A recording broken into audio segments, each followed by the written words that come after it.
정부가 내년에 경제 활력을 높이는 데 총력을 기울이기로 했습니다. 내년 예산의 61%를 상반기에 집행하고 개별 소비세 인하 기간도 6개월 연장하기로 했습니다. 서울 아파트 매매 가격이 5주째 하락한 가운데 정부가 이르면 이번 주 3기 신도시 예정지를 발표합니다. 3기 신도시 후보지론 그동안 거론됐던 김포 고촌과 하남, 성남과 광명, 그리고 시흥 등이 거론되고 있습니다. 한국서부발전이 지난 10일 태안화력발전소에서 사고로 숨진 고 김영균 씨의 유족과 국민에게 공식 사과하고 재발 방지를 약속했습니다. 정부는 공공기관 전체에 대한 안전진단을 실시하기로 했습니다. 경남제약이 상장 폐지 가능성이 크게 높아졌습니다. 5천여 명의 경남 기업 소액주주들이 강하게 반발하고 있습니다. 이상의 시각 주요 뉴스입니다. 조금 전 문재인 대통령이 청와대에서 확대 경제장관 회의를 주재하고 내년도 경제정책 방향을 논의했습니다. 어떤 내용들이 담겼는지 취재기자 연결해 알아보도록 하겠습니다. 류정은 기자. 네, 류정은입니다. 네, 경제정책 방향에 내년도 경제 전망도 들어있죠. 정부는 어떻게 보고 있습니까? 네, 정부는 내년 경제 성장률을 올해와 같은 2.6에서 2.7%로 전망했습니다. 한국은행이 제시한 잠재 성장률 2.8%를 밑도는 수치이지만 그럼에도 경기 침체는 아니라고 밝혔습니다. 올해 내내 근심거리였던 고용의 경우 취업자 수 증가폭이 올해 10만 명에서 내년에 15만 명으로 증가할 것으로 내다봤습니다. 정부는 경제 활력 제고 노력과 확장적 재정 등 정책 효과를 반영한 것이라고 설명했습니다. 아울러 올해 720억 달러로 전망한 경상수지는 수출 증가세 둔화로 내년엔 640억 달러로 감소할 것으로 예측했습니다. 네, 내년도 경제정책 방향 중에서 문 대통령이 가장 강조한 건 뭐였습니까? 우리 경제와 사회의 포용성을 강화하는 데 중점을 뒀습니다. 특히 최저임금 근로시간 단축과 관련해서는 문제가 있다고 생각되면 보완하겠다는 입장을 밝혔습니다. 정부는 우선 내년 2월 국회에서 탄력근로제 단위기간 확대 방안을 확정하기로 했고요. 올해까지인 주 52시간제 계도 기간을 추가 연장하는 방안도 검토하기로 했습니다. 그리고 내년 2월 중엔 최저임금 결정구조 개편과 관련한 법 개정도 완료하겠다는 방침입니다. 네, 노동시장 외에는 내년에 어떻게 할 방침인가요? 정부는 포용성 강화 외에도 경제 활력 제고와 경제 체질 개선, 미래 대비 투자 등에도 힘을 쏟는다는 방침입니다. 우선 정책 수단을 총동원해 투자 활성화와 수출을 지원하고요. 아울러 규제 혁신의 물꼬를 트고 4차 산업혁명과 저출산, 고령화에 대비하는 내용도 담겼습니다. 특히 문 대통령은 정책 성과를 체감하도록 정책을 추진해야 한다고 강조했습니다. 지금까지 SBS CNBC 류정원입니다. 문재인 대통령은 최저임금 인상과 노동시간 단축에 대해 필요한 경우 보완 조치도 함께 강구해야 한다고 말했습니다. 문 대통령은 확대 경제장관 회의 모두 발언에서 새 경제정책은 경제사회의 수용성과 이해관계자의 입장을 고려해 국민의 공감 속에서 추진하는 게 중요하다며 이같이 밝혔습니다. 이어 경제 활력을 되살리기 위해선 투자 확대와 창업 붐이 일어나야 한다며 정부가 나서서 기업 투자의 걸림돌을 해소해야 한다고 강조했습니다. 정부가 올해 경제 상황을 평가하고 내년 경제정책 방향을 논의해 발표했습니다. 중점은 무엇인지 내년 정책 방향이 제대로 이루어질지에 대한 점검도 필요할 것 같습니다. 이종훈 시사평론가 모시고 얘기 한번 나눠보도록 하겠습니다. 평론가님 어서 오세요. 네, 안녕하세요. 네, 오늘 문재인 대통령의 취임 후에 첫 확대 경제장관 회의가 있었습니다. 외교 안보부처를 제외한 부처가 모두 모인 자리였는데 어떤 의미로 볼 수 있을까요? 네, 우선 대통령이 직접 경제를 챙기기 시작했다. 네. 그게 가장 큰 의미가 있을 것 같습니다. 사실은 그동안 보수 지지층을 중심으로 해서 문재인 대통령이 너무 안보만 챙긴다. 그런데 반면에 경제에 대해서는 너무 이렇게 무관심한 거 아니냐라고 하는 지적이 있지 않았습니까? 네. 그런데 어찌됐건 대통령이 이번에 경제부총리 교체를 계기로 해서 이 경제장관 회의에도 직접 참여하시고 주재하시고 그런 점에서 좀 많이 좀 변화된 모습을 보이고 있다. 국민들에게 아마 주는 그 메시지는 그게 아닌가 이렇게 생각합니다. 네, 지금 평론가님이 말씀하셨다시피 대통령이 직접 경제를 챙기기 시작하는 모습을 보여준 거와 그런 일직성산에서 전반적으로 경제 인식의 변화가 눈에 띕니다. 이에 따른 정책, 기조 변화도 지금 좀 뚜렷해 보이는 것 같아요. 네, 그러니까 이제 소득주도 성장로는 이제 기존은 그대로 가는 것 같아요. 네. 다만 이제 그 안에서 이제 혁신 성장에 조금 더 방점을 두는 방향으로 좀 전환이 좀 되는 거 아닌가. 그래서 포용 국가로 오늘 최근에 이제 많이 이야기하지 않았습니까? 그랬었죠. 문재인 대통령도 얘기를 했고 네. 참모진들도 많이 얘기를 했는데 요즘엔 거기 형용사가 하나 더 붙습니다. 혁신적 포용 국가. 네. 그래서 혁신 성장에 좀 더 방점을 두겠다라는 그런 얘기는 이번에 이제 신임 그 경제부총리도 좀 얘기를 하고 계시고 해서 또 오늘 이제 그 경제정책 방향에도 보니까 혁신 성장 관련해서 재정 지원 7조 원 이상 하겠다라고 또 얘기가 나오고 있습니다. 그래서 방점은 역시 소득주도 성장이긴 하나 네. 혁신 성장에 좀 더 방점이 두어지는 방향으로 좀 변하는 것 같습니다. 네, 그러니까 그동안 계속해서 강조했던 포용 국가라는 기조에는 변화가 없지만 거기에 이제 혁신성을 네. 더 강조한 모습이 보였다 이렇게 말씀을 해주셨습니다. 큰 틀에서 성장률 전망도 제시가 됐습니다. 앞서 이제 현대경제연구원이나 LG경제원 같은 민간 연구소들이 2.5%까지 전망을 낮췄거든요. 거기에 비해서는 조금 높은 것 같습니다. 네, 이제 반면에 이제 국내 이제 KDI하고 네. 그러니까 IMF 쪽에서는 2.6% 정도로 내년에 이제 예상을 했단 말이죠. 뭐 그걸 기준으로 지금 삼은 것 같고요. 네. 그래서 그 정도는 기본으로 달성하겠다라고 하는 의지가 좀 반영된 것으로 봐야 되겠습니다. 네. 그래서 2.6 기본적으로 그 정도는 하지만 조금 더 노력해서 2.7%까지 한번 노력해 보겠다. 그런 의미가 좀 담긴 거 아닌가. 그래서 오늘 2.6 내지 2.7% 내년 성장률 제시를 하긴 했습니다. 네. 문재인 대통령도 모두 발언에서 강조를 하긴 했는데 결국 이제 경제 정책도 국민의 공감이 필요하거든요. 하지만 이제 현 상황에서 국민들이 내다보는 경제는 어둡기만 한 것 같습니다. 이에 대한 대책이나 방향이 제대로 제시가 됐다고 보시나요? 일단 이제 큰 틀에서의 변화 부분에서는 이제 국민들이 어느 정도는 공감을 하지 않을까 생각을 합니다. 그러니까 네. 역시 혁신 성장을 통해서 이제 기업들이 이제 투자를 늘리고 기업들이 결국은 일자리를 늘리는 것이 이제 기본으로 가야 된다라고 하는 그런 인식이 이제 반영된 거 아니겠습니까? 그런 점에서는 이제 국민들이 좀 안심을 할 것 같고요. 네. 다만 이제 재원 투자를 어떻게 적절히 해서 정말로 내년에 추가적으로 지금 이제 성장률을 끌어올릴 수 있는지 그 여부가 지금 이제 결국 결정적일 것이다 이렇게 생각을 합니다. 네, 결국은 뭐 공공부문이 다 주도를 할 수가 없고 네, 역시 그렇습니다. 민간 기업이 주도를 해야겠죠. 최근 또 많이 보도됐었던 최저임금이나 근로시간 등에 대한 이 정책 방향도 일부가 포함이 된 것 같습니다. 예상대로 속도를 조절하는 것 같습니다. 예, 그렇습니다. 그러니까 얼마 전에 이제 그 지난주였죠. 그러니까 문재인 대통령이 고용노동부에 이제 방문해서 직원들하고 약간 이제 대화도 좀 거치지 않았습니까? 이제 최저임금 속도 과연 적절한가를 이제 묻기도 했었는데 오늘도 그 얘기를 좀 했습니다. 그러니까 최저임금 인상이라든가 또 이제 그 근로시간 단축, 그러니까 주 52시간제를 이야기하는 거죠. 네. 그것의 경우에 이제 필요할 경우에 이제 조치를 강구하도록 하는 것이 필요하다라는 이제 취지의 얘기를 했습니다. 그래서 이거 역시 필요하다면 추가적인 속도 조절을 하겠다라는 의지를 읽히고요. 그러니까 탄력 근로제 같은 경우에는 이미 이제 사실은 논의가 지금 진행 중인 상황 아니겠습니까? 그런데 이제 최저임금 부분은 어떻게 할 거냐 하는 건데 경제단체 쪽이라든가 소상공인들은 지금 차등화를 요구하고 있지 않습니까? 그 차등화까지를 이야기를 하시는 건지는 모르겠어요. 그런데 일단은 지금 여지를 남겨놨기 때문에 앞으로 차등화 부분도 뭐 논의가 이루어질 수 있겠다 이런 생각을 하게 합니다. 네, 확실히 그동안의 업계에서의 비판이라든가 걱정의 목소리를 많이 귀 기울여 담은 것 같습니다. 한편 정부가 내년 예산의 70%를 상반기에 집중 투입하기로 했는데요.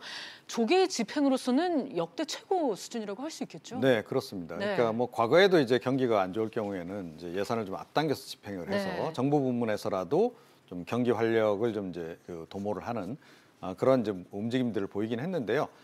내년 같은 경우에는 특히 이제 상반기가 제일 어려울 거다라고 지금 보고 있지 않습니까? 얼마 전에 현대경제연구원 쪽에서 나온 보고서는 내년 상반기가 경기 저점일 가능성이 높다라는 이제 분석 보고서도 내놨는데요. 그래서 더욱더 이제 상반기에 집중하겠다 이제 이런 의지로 좀 보이고요. 이제 그 가운데 SOC 예산이라든가 이런 것들도 포함이 돼 있습니다. 그래서 사실은 이제 과거 그 보수 정권 시절에 삽질 경제한다라고 해서 진보 진영이 비판을 많이 하긴 했는데 당장은 SOC 사업을 벌이는 것이 단기 일자리 확대에는 도움이 되죠. 네. 그래서 이번 정부 역시 이제 그런 것이 지금은 필요하다라고 판단을 좀 내린 것으로 보입니다. 네. 오늘은 이종훈 평론가와 함께 문재인 대통령이 주재한 첫 확대 경제장관회의 그리고 오늘 정부가 발표한 경제정책 방향과 관련해서 자세하게 얘기 나눠봤습니다. 평론가님 오늘 말씀 감사합니다. 정부가 3기 신도시 일부를 일면 이번 주 안에 발표할 걸로 보입니다. 경기 광명을 포함해 몇몇 지역이 유력하게 거론되고 있는데요. 보도국 연결해 자세히 알아보겠습니다. 윤선영 기자. 네, 보도국입니다. 네, 어떤 지역들이 신도시 예정지로 얘기되고 있습니까? 네, 김포, 고촌과 하남, 성남, 광명, 그리고 시흥 등이 꾸준히 거론되고 있고 유력 후보지였던 과천과 고양, 원흥은 개발 정보 유출 사건으로 제외됐습니다. 특히 광명이 유력한 예정지로 꼽히는데요. 일단 그린벨트가 이미 해제돼 있고 이명박 정부 당시 보금자리 주택을 추진했던 광명 시흥 보금자리 지구 터가 마련돼 있습니다. 또 영등포, 구로등 이 서울 서남부와 가깝고 KTX 광명역, 서울 외곽순환도로, 제2경인고속도로, 서해안고속도로 등을 이용할 수 있어서 교통 여건이 좋기 때문입니다. 네. 그런데 무조건 신도시만 세운다고 되는 건 아니잖아요. 그렇습니다. 현재 거론되고 있는 지역들 대부분이 서울로 출퇴근하기에는 거리가 있어서 무엇보다 중요한 게 교통 대책인데요. 때문에 수도권 광역교통망 대책이 이번 3기 신도시 발표의 최대의 변수가 되고 있습니다. 핵심은 GTX입니다.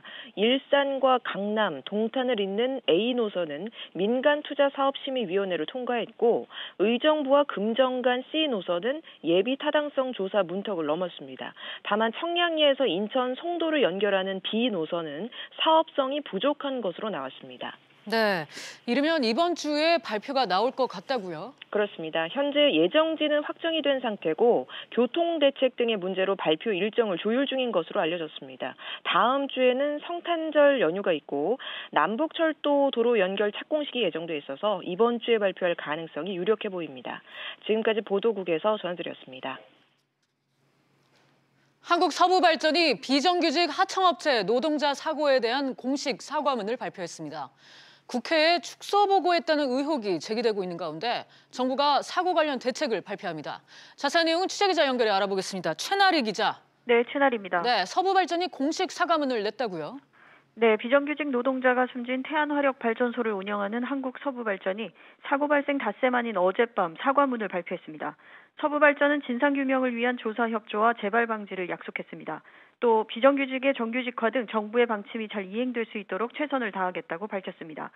이와 관련해 태안사고시민대책위원회는 오늘 서부발전은 비용 3억 원을 아끼려고 28차례에 걸친 설비 개선 요구를 묵살했다며 피해자와 논의 없는 언론 플레이라고 강하게 비판했습니다. 네, 이 공공기관 안전사고 재발 방지가 시급한 것 같은데 정부가 이번 사고와 관련해서 긴급 대책을 발표한다고요? 네, 고용부와 산업통상자원부는 오늘 오후 정부 서울청사에서 합동 브리핑을 열고 이번 사고와 관련한 합동 대책을 발표할 계획입니다.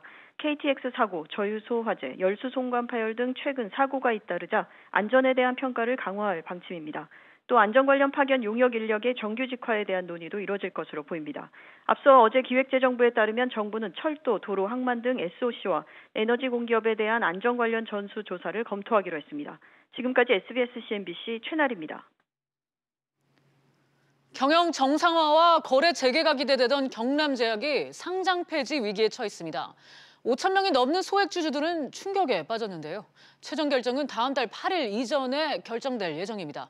취재기자 연결합니다. 윤지혜 기자. 네, 윤지혜입니다. 네, 지난달 새 최대 주주가 등장했음에도 불구하고 경남제약의 상장 폐지 가능성이 결국 크게 높아졌군요. 네, 그렇습니다. 지난 14일 한국거래소는 기업심사위원회를 열고 비타민 제품으로 유명한 경남제약에 대해 상장 폐지를 결정했습니다. 코스닥 시장에 상장된 경남제약은 매출채권 허위 작성 등의 회계 처리 위반으로 이미 지난 3월 주식 거래가 중지된 바 있는데요. 기업심사위는 경남제약의 경영 개선 계획 이행 내역을 검토한 뒤 경영 투명성이 미흡하다는 결론을 내렸습니다. 한국거래소는 이번 기업심사위 결정 이후 15일 아닌 다음 달 8일까지 상장 폐지 여부에 대한 최종 결론을 내릴 예정입니다. 네. 보유 주식이 휴지 조각이 될 위기에 처한 소액주주들의 반발이 클 것 같은데요. 네, 맞습니다. 경남제약은 경영 정상화를 위해 공개 매각을 추진한 바 있는데요. 지난달 하나금융투자 등 증권사들이 조성한 사모펀드가 유상증자를 통해서 경남제약 지분 12.5%를 가진 최대 주주로 올라섰습니다. 경영진이 새 경영계획서를 제출했지만 받아들여지지 않았고 결국 새 대주주를 통해서 정상화를 기대했던 소액주주들은 큰 충격에 빠진 모습입니다. 거래 정지 당시 주가 기준으로 경남제약의 시가총액은 2,116억 원이었는데 이 중 70% 이상은 5천여 명의 소액주주가 갖고 있는 걸로 추산됩니다. 청와대 국민청원 게시판에는 개인 투자자들만 큰 손실을 보게 됐다는 항의글이 올라오고 있습니다. 특히 일부 소액주주들은 수조 원대의 고의 분식회계 결정에도 상장 폐지를 면한 삼성바이오로직스 사례를 들면서 형평성 문제를 제기하기도 하는데요. 거래소는 기업의 지속 가능성과 6개월간의 기간 동안 경영 개선 계획을 제대로 이행하지 못한 점 등이 삼성바이오와는 다르다고 설명하고 있습니다. 경남제약은 오늘 한국거래소의 상장 폐지 결정에 대한 공식 입장을 내놓을 것으로 알려졌습니다. 지금까지 SBS CNBC 윤지입니다. 삼성전자의 글로벌 전략회의가 열리고 있습니다. 내년 위기론이 커지는 가운데 삼성전자가 어떤 대책을 내놓을지 관심이 집중되고 있습니다. 취재기자 연결합니다. 김현우 기자. 네, 김현우입니다. 네, 삼성전자가 글로벌 전략회의를 지금 진행하고 있다고요? 네. 네, 이 회의는 어떤 성격인가요? 네, 오늘 오전 9시부터 삼성전자 수원 본사에서는 IT와 모바일의 IM 부문과 소비자 가전의 CE 부문에 대한 회의가 열렸습니다. 수원 회의는 19일까지 사흘 동안 진행되고요. 또 오늘부터 20일까지 나흘간 화성 사업장에서는 반도체와 디스플레이의 DS 부문에 대한 회의가 진행됩니다. 내년 사업과 중장기 성장 전략을 논의하는 글로벌 전략회의에서는 내년 삼성전자의 전략을 미리 짚어볼 수 있습니다. 김기남 부회장 등 각 부문장이 직접 회의를 주재하고 주요 법인장, 개발 책임자 등 400여 명의 임직원이 참석합니다.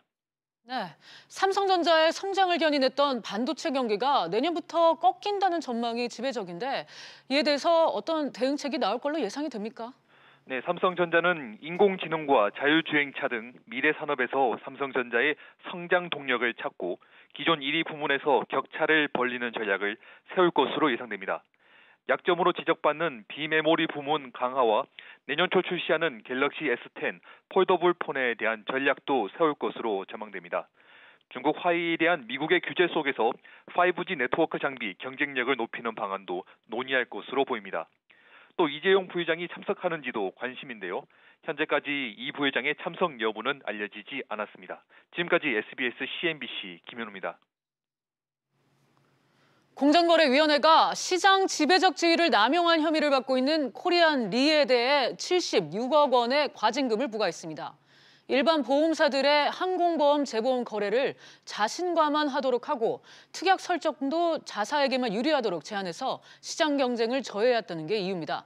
자세한 내용은 취재기자 연결하겠습니다. 조슬기 기자. 네, 조슬기입니다. 네, 코리안 리가 구체적으로 어떻게 시장 지배력을 남용했습니까? 네, 먼저 항공보험이란 주로 구조나 산불 진화 등에 이용되는 소형 항공기나 헬기를 대상으로 하는 보험입니다. 여타 보험과 달리 위험의 크기가 커서 재보험 가입이 일반적인데 손해보험사들은 이 항공보험을 인수해 대부분 코리안리에 재보험을 가입하고 있습니다. 코리안리가 국내 항공보험 시장에서 시장 지배력을 남용한 혐의는 크게 세 가지인데요. 먼저 코리안리가 정한 요율로만 손보사들에게 재보험을 인수하도록 하고 이들 물량을 전부 자신들이 받았습니다. 또 국내 손보사와 거래를 원하는 해외 재보험사나 해외 재보험사와의 거래를 중개한 보험 중개사에게 불이익을 줌으로써 정상적인 거래를 방해했습니다.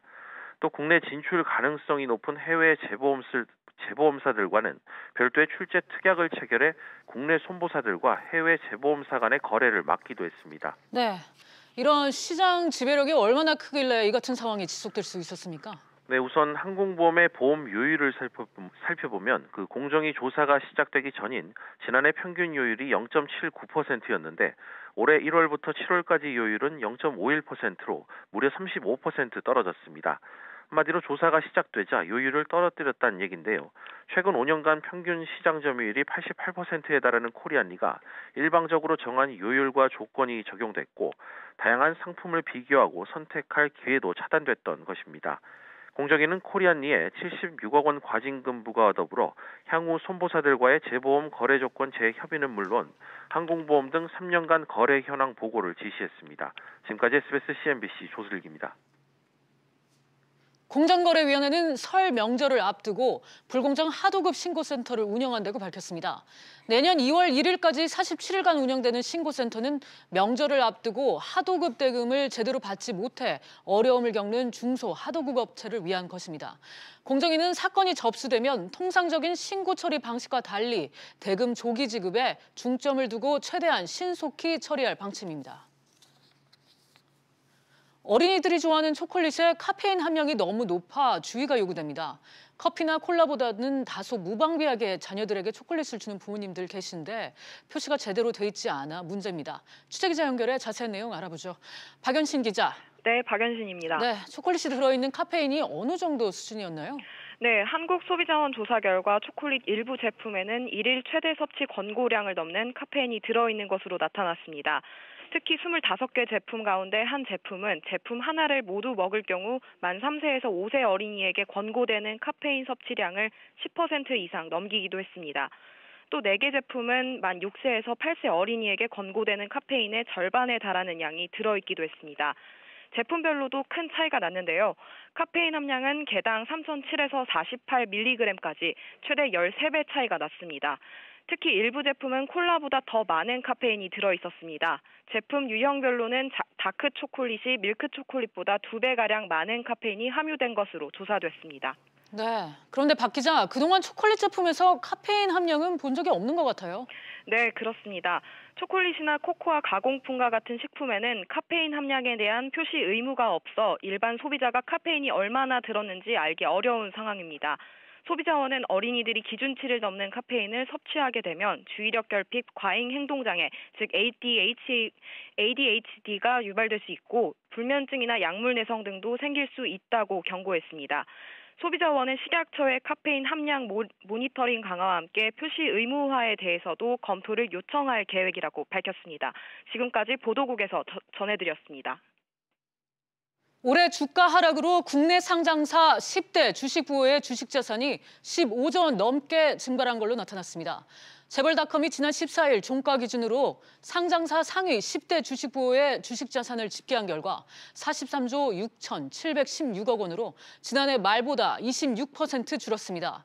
주식 부호 1위 인건희 삼성전자 회장의 주식 자산은 일기간 18조 5,836억 원에서 13조 8,006억 원으로 26% 감소했고, 서경배 아모레퍼시픽 그룹 회장은 8조 2,410억 원에서 4조 2천억 원으로 49% 줄었습니다. 정부가 내년부터 신용등급 체계상 최하위 계층인 8에서 10등급 저신용자에게 연 10%대 후반 금리의 정책 자금을 공급하기로 했습니다. 더불어민주당과 금융위원회는 이번 주 중 당정 협의를 갖고 이런 내용을 담은 서민 금융지원체계 개편안을 발표할 예정입니다. 금융당국은 8에서 10등급 저신용자들에 대한 금리를 연 18%에서 20% 수준으로 설정한 것으로 알려졌습니다. 앞으로 혼인기간이 1년이 넘으면 이혼 즉시 배우자의 국민연금을 나눠 가질 수 있게 될 전망입니다. 보건복지부는 4차 국민연금 종합운영 계획안을 내놓으면서 이혼한 배우자의 국민연금을 이혼 즉시 나눠 갖는 방안을 추진하려고 밝혔습니다. 그동안은 혼인기간이 5년이 넘어야 분할연금을 청구할 수 있고 이혼한 전 배우자가 최소 가입기간 전에 일시불로 수령한 경우 연금 신청이 불가능해 다툼이 많았습니다. 증시 상황 보시죠. 글로벌 경제에 대한 우려감 속에 국내 증시는 현재 혼조세 보이고 있습니다. 코스피는 0.72포인트, 코스닥은 1%가량 빠지면서 659포인트에서 거래 중입니다. 오늘 주목해서 보셔야 할 종목들 함께 살펴보시죠. 먼저 CJ입니다. CJ 같은 경우에는 6년 만에 글로벌 경영전략회의를 열었는데요. 여기서 이재현 회장이 성과를 내달라고 언급을 하면서 주가에 영향을 미쳤습니다. 1%가량 오르면서 13만 원에 거래가 되고 있고요. 현대차 같은 경우에는 엔진 결함으로 미국에서 집단 소송이 제기됐다는 소식이 들리면서 약세권에서 거래가 되고 있습니다. 또 주목해서 보셔야 될 게 지금 제약 바이오주입니다. 삼성 바이오로직스, 신라젠, 셀트리온 모두 현재 하락세, 상승세 보이고 있는데요. 특히 삼성 바이오로직스 같은 경우에는 지금 경남제약 상장 폐지 결정 과정에서 형평성 논란이 일고 있고요. 여기에 더해서 검찰의 압수수색 여파까지 더해지면서 현재 6%가량 빠지면서 36억 8천 원에 거래가 되고 있습니다. 지금까지 증시 상황 알려드렸습니다. 오늘 저희가 준비한 내용은 여기까지입니다. 시청해주신 여러분 고맙습니다.